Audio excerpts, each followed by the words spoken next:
Why me? Why bother? As a spiritual discipline. And going straight to where Dr. Eric has spoken from, a ritual of renewal. Joshua Maponga, a scholar from Zimbabwe, says a ritual is the food that will feed the deity.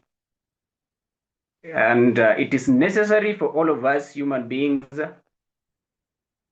to feed the deity, because from the deity we feed is where our blessings come from.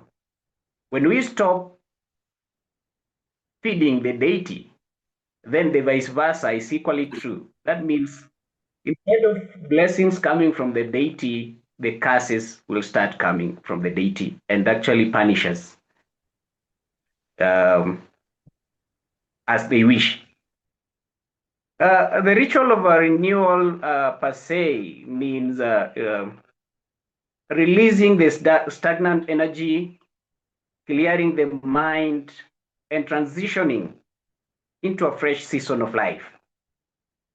And because of this, allow me to, on a nutshell, to give an overview of my personal life, because it really resonates with my personal life. Born in a family that never went to school, the parents born in with the parents who never went to school, and still they never knew Christianity. They practiced all the manners of worship. Um, I am the seventh in our home. The first six never finished primary level of education. Actually, the system that I follow, I got her in class 3. We studied together in first term. Then when it happened that I was ahead of her in exams, she dropped, and that was the end of her. So from standard 3, I've been the only child going to school. No pressure from home. Nobody could even ask if I decide to not to go to school that day. No one could ask why. On the same note, I could not ask anyone to help me maybe get a pen, a book, or a school uniform or whatever. But as I went on, I found myself doing KCP, that's Kenya primary level exams that I excelled well. I thought of, yes, I've done. Let me just rest, be at home, and not bother again with academics. But the love from the teachers and the neighbors was so great that they convinced me to join secondary school, and actually offered many hand of help.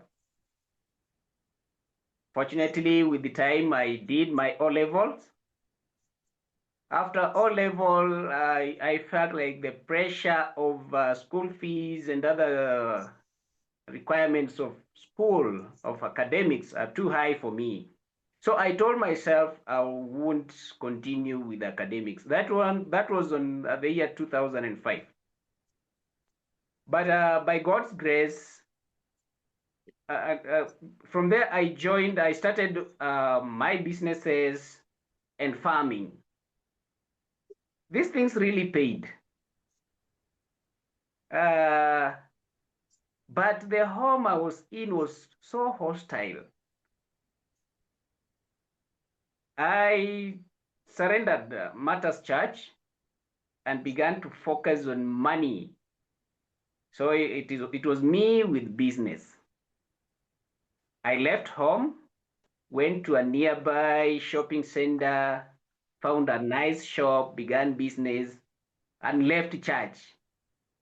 I did not want anything to do with church, because I felt like church is a place of just take there sadaka, 10% and other things. And when the pastors visited me, or the deacons and church elders, I thought it was just good for me to give them a bottle of soda, some sugar, probably give them some pocket change, and they will be okay. So by doing that, uh, I never knew that I was digging a grave for myself. By 2009, the business collapsed, terribly collapsed. I remained with the debts. So the debtors were on my neck. I was just very young, a small boy in the village. And so I ran back home, ventured back to farming, and regretted a lot. Actually, that was the time I think I converted now to be a Christian. That was the time the Bible, the hymn, hymn book, the Tenzi Sarohoni, was with me every moment. That was the time, personally, I reconnected with God.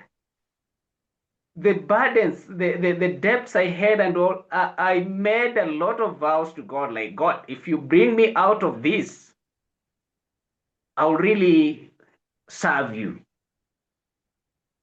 No one preached to me because I had disconnected totally with the church, and I was never in interaction with any church person by then. But the Bible, I believe it is God who spoke to me directly. The Bible and the hymn book, the Tenzi Sarohoni. Till today, I really enjoy singing the Tenzi Sarohoni. I can sing without a good number of 3/4 of the songs in that hymnal book are just in my fingertips. When I go to God before God in worship, I feel relieved. So to summarize, in the year 2010, that is the time I went back now to church. And I confessed, I really asked for apology from the leadership of the church, the reverend. And by God's grace, I was accepted back to the church, uh, given many roles to play. I found myself leading various leadership places, choir, teaching choirs, uh, preaching, being the liturgist in the church. But again, uh, it came 2011, whereby my reverend asked me, Collins came to me and was like, Collins, I've seen all the gifting you have. God wants you to serve him. Then to me, I was like, oh, I don't want to go to school again. These things of going to study are not part of me. After all, I have money because I had come back, was stable again, a few coins and notes in my pocket. So I accepted the offer, but deep in me, I was like, I will not go. That year, 2011, indeed, I rejected that offer. But again, something happened. The moment I said to myself, I'm not going to a theological school, everything of mine remained stand the way it was. I never made any profit, neither loss. Then it came to me like, oh, have you forgotten? Just the other day you were crying. Uh, that made me to you. In the year 2012, I joined myself. I actually went myself to our theological training school. And from there, my things again stabilized. 2013, I was mature enough and I fall in love with a lady, very beautiful daughter of someone. The relationship was so awesome. It grew all levels. But again, something happened uh, in the year 2019. Actually, immediately after my ordination as a reverend, the relationship collapsed. Oh, it again nearly brought my world to an end. I tried all levels possible. Remember, by then I'm an ordained minister, but nothing worked out. So the easiest way I thought was to kill the girl, the lady, and the entire family of hers.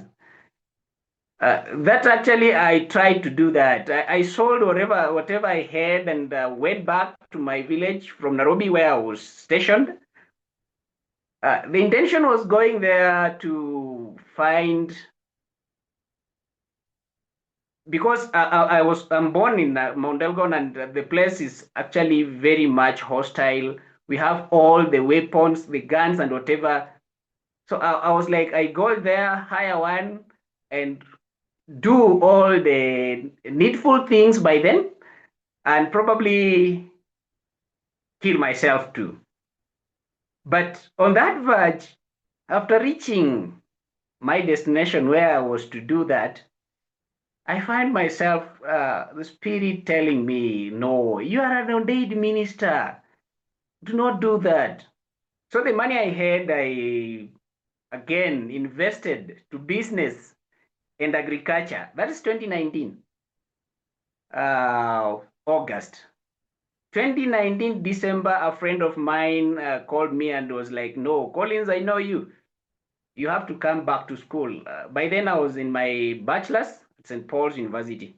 And I was like, no, I'm done with life. I don't want anything Christianity. I don't want anything church. Yes, I'm ordained minister. But why are these things happening to me? Why me? But finally, he managed to convince me to go back to my academics, my bachelor's. 2020 January, I went back to school. Uh, by grace of God, everything went well. Though the relationship went for good, but I accepted the fate. But still, I was struggling with being a minister in church. So after I was done with academics, I never reconnected with church. I went back to my businesses. The business boomed, it was nice. But again, 2023, January, something happened. I don't know what happened. Everything collapsed. And I had a good number of friends who came on board. They wanted to salvage me from my businesses and collapsing. But all the money and the effort they brought in went in vain.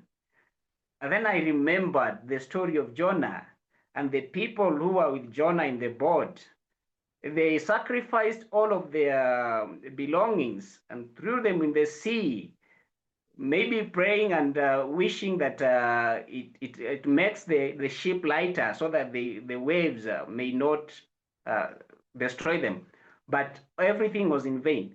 So in 2023, on May 2023, one morning I called a friend in Nairobi and I told this friend about my predicaments. And this friend was direct to me, like, oh, don't you know you are a reverend and you're an ordained minister? So I was like, so what? I'm not ready to come again to church, and I'm done with the church. Then he told me, now, if you still hold on that, then be sure that everything of yours are done, and even God is done with you. And then later on, I was like, now where do I start from? This friend told me, now just go back to the head office and meet the leadership of the church, and probably they will have a word with you. So in May 2023, I went to the head office. Just when the moderator saw me, he was so happy and was like, "Where are you from, my son?" And I was like, "What do you mean with being your son? I've struggled with a lot. I don't want even these matters of being called a son. I just want to wish you well. I've just passed by here to wish you well." Not knowing that that was now my comeback again to ministry. So for him, he just looked at me, stared at me, and gave me that friendly smile, and was like, "My son, take a seat. Let's have a cup of tea together." And we shared a cup of tea together. We prayed. And from there, he told me, "I was waiting for you. Come back." And that is how I came back again to uh, God service. And from there are many revelations, many other things, good things that have happened to me, including finding the way back, my way to GLI. Yeah, is one of the things. So the ritual of renewal is real. It has worked in my life. Currently many people look at me and they're like, "Oh yes, we can make it. The family, the home he has come from, and the things he has passed through. Many times he has run away from even ministry without a cause, without a letter of interjection, without even anything, but because of the burdens." And to myself, I give glory to God because there are many things that are visible that God speaks to me. And when many times when I ask myself, "Why me?" God is like, "No, my son, I have a mission with you." Uh, and other many stories. That's just an overview of what I have for now. But I hope to get more time next time that we may interact and speak about the spiritual discipline, especially when God, for us who love God and for us who God want to use, we do not have an option but to serve Him. When we come before God in worship, in pray, in praise, in holy play, and in rest, indeed, we are renewed and we find all that we ought to find. Thank you.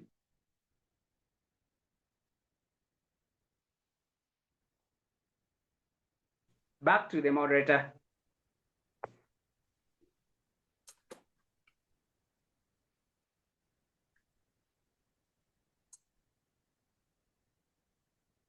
Yeah, thank you very much, Collins.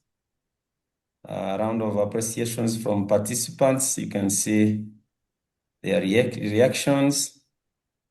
Yeah, I'm really glad that your sharings are really very important. And I just want to encourage participants to ask their questions. We will use the chat box to ask questions, and I will be reading maybe one by one for Eric and Collins to answer them. So if you have any question, kindly post them into the chat box, and Dr. Eric and Collins, we answer them.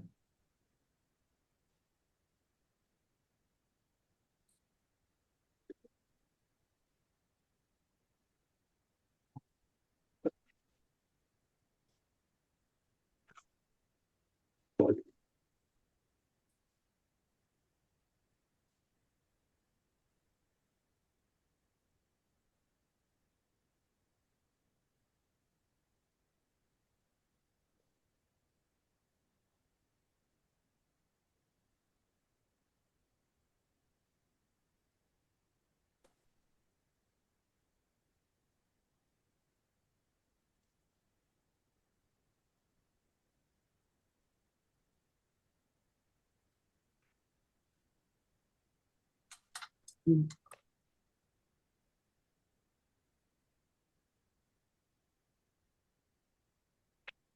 I ask a question? What, I don't know about. وعملوا كيف؟ وعملوا كيف هسه؟ في بلاستيك؟ هذا ما في بلاستيك.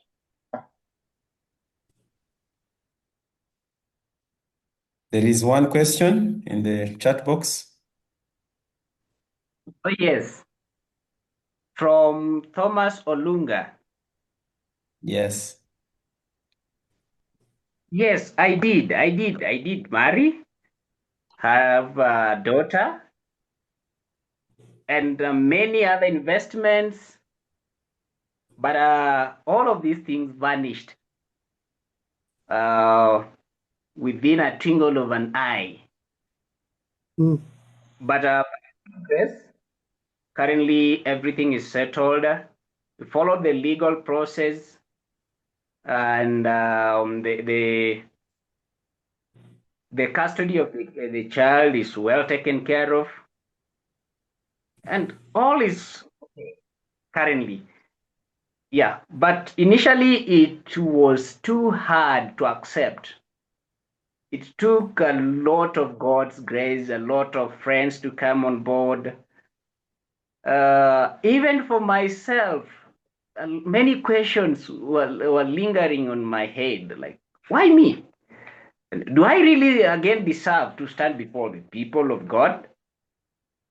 But I thank God because all the courses were very much open, and that's why I was never put under disciplinary, the church discipline and or anything. Everything was open.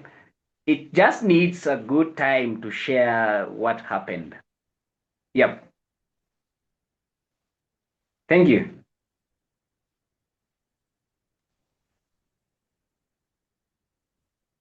Yes, thank you very much, Collins. Any other question?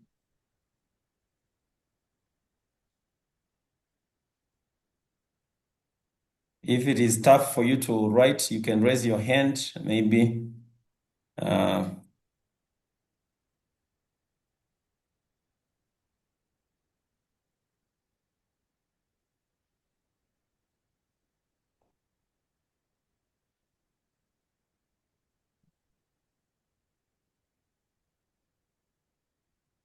Yes, I can see Narcis.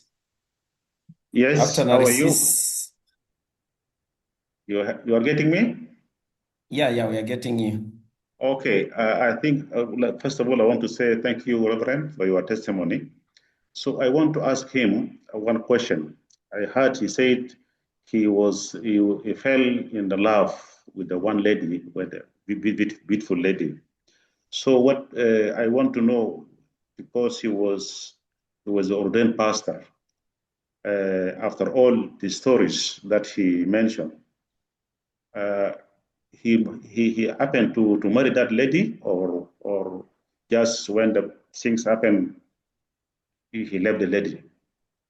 So I want to know, after all this happening, disaster came, what?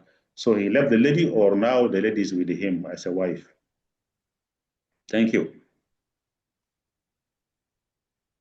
Thank you very much for that question. Yeah, before ordination, we were already legally married in a beautiful church, wedding, and everything.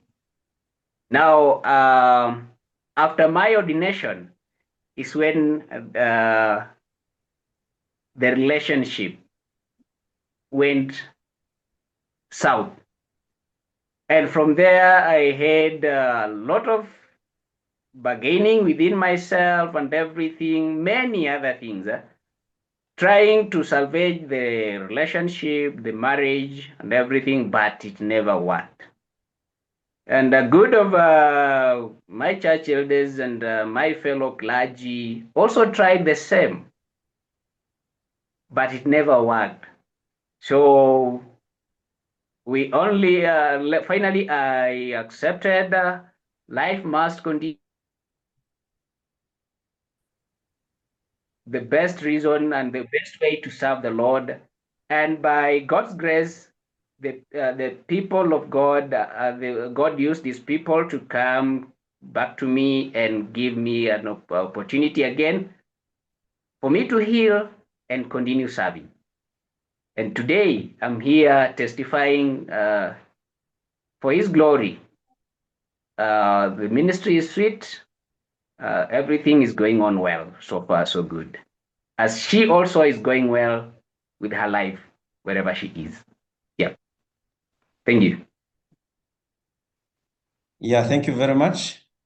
I think also there is a question from Eric also, but I think there is another Laura asked the same question. I think, est-ce que Laura, la réponse a répondu aussi à ta question?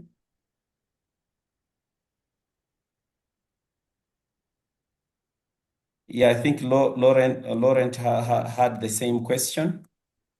He just wanted to know what happened, and I think you really answered to that. So there is another question from Eric Alain. He asked in Oui, French. il a répondu à ma question. Okay, good. Yeah, Eric asked a question. It is in a French.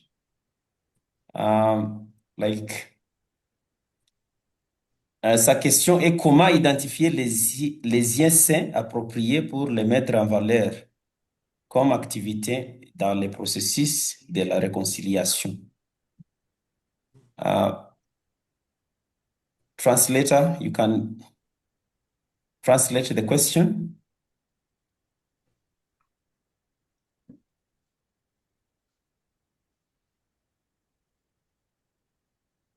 Maybe the question is about how can we identify appropriate key elements to highlight as activities in the reconciliation process.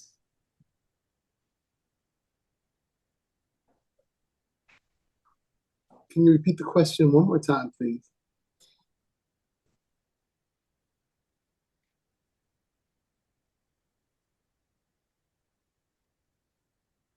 Can you hear me?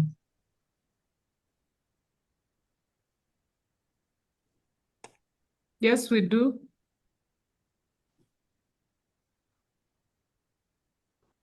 Is it possible to repeat the question once again?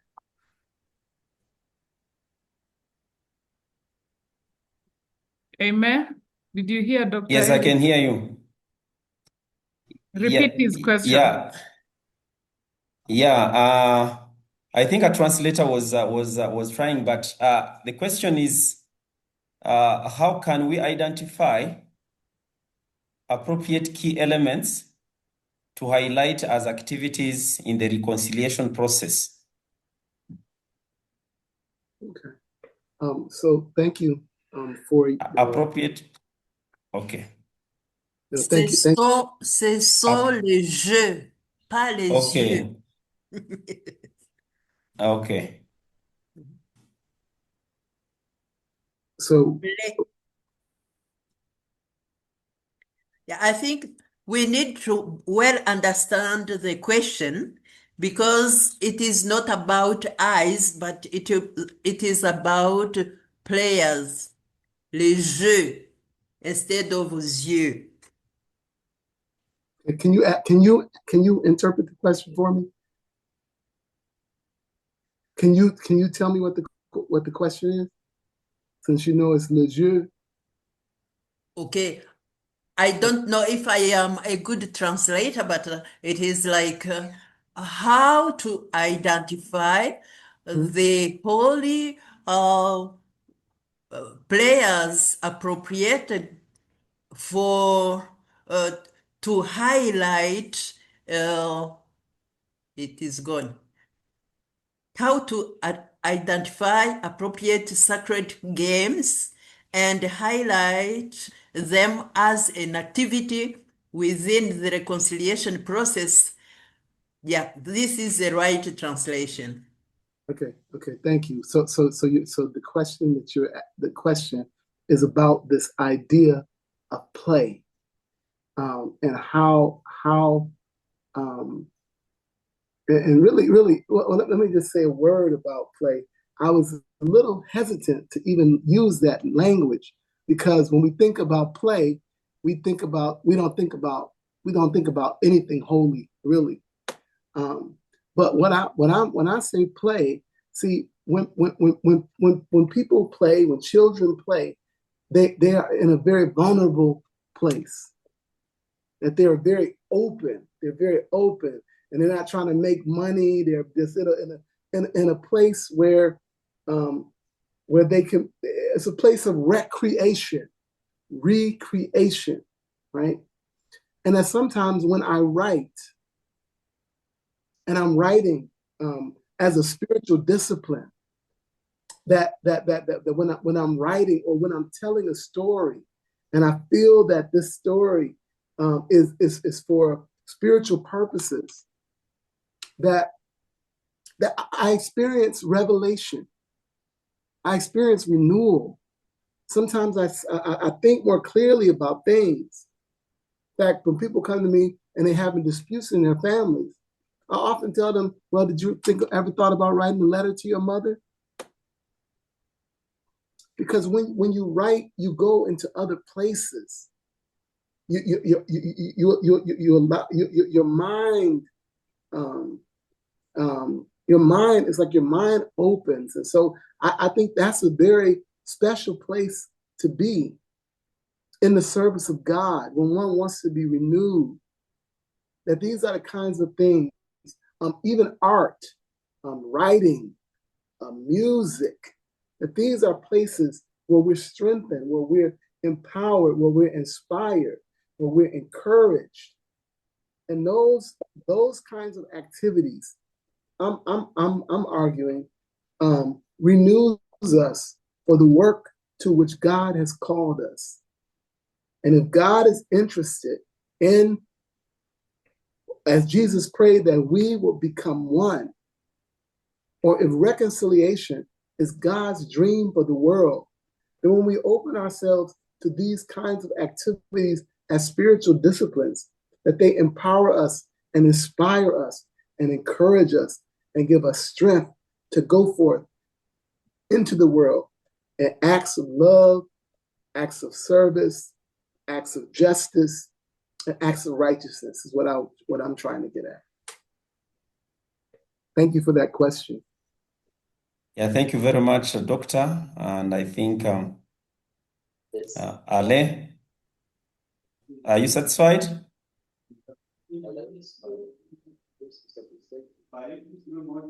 What I could just say this last thing, please. That prayer, that play, to me, is about surrender. It's about letting go and letting God. Wow. Thank you very much, Dr. Eric. So Jean-Baptiste asked another question. Dr. Williams mentioned about worship, rest, and pray. Is it possible to explain more what worship, rest, and prayer looks like and can be understood in today's time? So piggybacking off of what I just said, is that in our culture, and I use rest for my example, that rest and this whole notion of Sabbath has been is about getting more. It's not about rest anymore. It's about doing more. It's about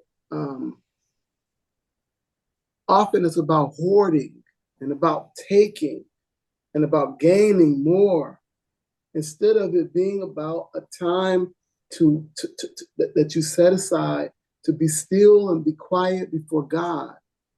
And so people who are involved in ministry, because they don't take time, and they crowd their schedules in the time that they have off that they don't go back renewed. They go back more tired and more committed, more overcommitted than they should be. But I want to reclaim this idea of Sabbath, that if we're going to do what we can for God, that we have to take time, we have to be still, we have to listen, we have to wait. We have to, and I believe that allows us to hear God. That allows us to, that sharpens our discernment if we wait, if we listen, if we allow our minds to lie fallow before God and allow God to speak to us in terms of rest. Is what I'm, the example that I'm using is rest.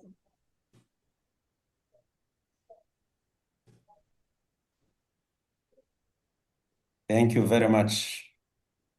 Yes.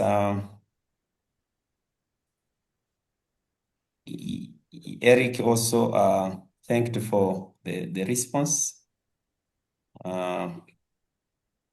Yes, and I don't see anyone raising hand or maybe writing any other question. So, ladies and gentlemen, let's come together to celebrate the presentation from Dr. Eric and Collins. We can show them has hand up. Narcis, you're welcome to ask your question. It is the last one, sorry.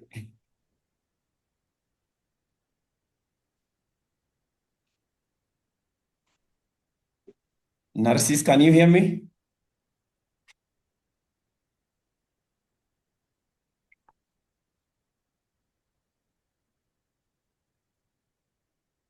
So Narcis is not responding. Maybe someone, okay. So Ibrahim shared his message. Thank you very much, Doctor. If you're talking, we can't hear you because I see your mic is on and we can't hear what you're saying. Did you mean to ask a question? Maybe he was celebrating the presentation. Right. So there's a question in the chat I see. Question Ibrahim must ask. Yeah, so Ibrahim said, thank you very much, Dr. Eric and Reverend Collins for the awesome presentation. My question goes to Dr. Eric. Can someone be spiritually mature without practicing regular rest? If they are much into worshiping and playing, how or how not? Yeah, I think that that rest. But the first response is that I think that one need be available to listen to God, and God can speak to you, in the busyness of the day. But that assuming that posture that you're waiting on God, I think is a very powerful place to be. And if one takes no time to, if one is overcommitted and not in a posture of listening, busy. I was thinking of the story of Mary and Martha. That one takes a posture of listening and wanting to hear, and the other takes a posture of working. And where we see the work, the busyness as being the kind of default posture, that sometimes is needful to listen and to wait. They that wait upon the Lord shall renew their strength. And so resting is not just about sleeping, and you definitely need sleep. But the kind of this holy rest that I'm suggesting is also about listening. It's about waiting before God. It's about a posture of receptivity, a posture of openness, a posture of surrender, a posture of vulnerability and openness. I was thinking this morning when I used to live in the UK, I knew about these firms. They were public relation firms and marketing firms that what they would do in the morning, they would come to work in their tennis clothes and in their gym clothes, and they would show up to the office. They would come ready to play, and what they would do, they would play games, board games. They would do basketball, tennis, racquetball. They would do those kinds of things as an act of work. They would do it. But when the insight would come, but they believe that that's when the insight would come. When they allowed their minds to lie fallow, when they allowed themselves to laugh and to listen and just enjoy being together, that insight would come, that revelation would come, and then they could actually do their marketing work in more productive and creative ways. So I think that the creativity comes in this posture of waiting. But thank you for that question. Maybe to add on, Yes. the rest, the holy rest, is one of the best practice Christian. I may encourage all Christians to be having. And this enables you to realize a lot of victories that actually you have had. Like for me, it has really worked for me in all the encounters. I've found myself going down. Rest has been my turning point. When you rest, you remember all victories that God has used you to be victorious. A good example for me, when we speak about Rosbar Masai Peace Center at RIT, at Reformed Institute of Theological Training, I was among the co-founders, the very first students in the Peace Center. So when all these things come, when I find myself going down, then I'm like, oh, but my name is somewhere. And I found myself, my teacher by then, William Kipto, being close to me, being a source of encouragement for me. And when in that rest, I realized, oh, I want to give up, yet there is something good, something better that I've done to God. And this ignites the spirit of reconnecting back to God. So holy rest are very much recommended and very much important to us. And from there, the center has worked with me, even me finding my way to GLI. It is through the center. So rest is so important and very much good for all of us Christians. Thank you.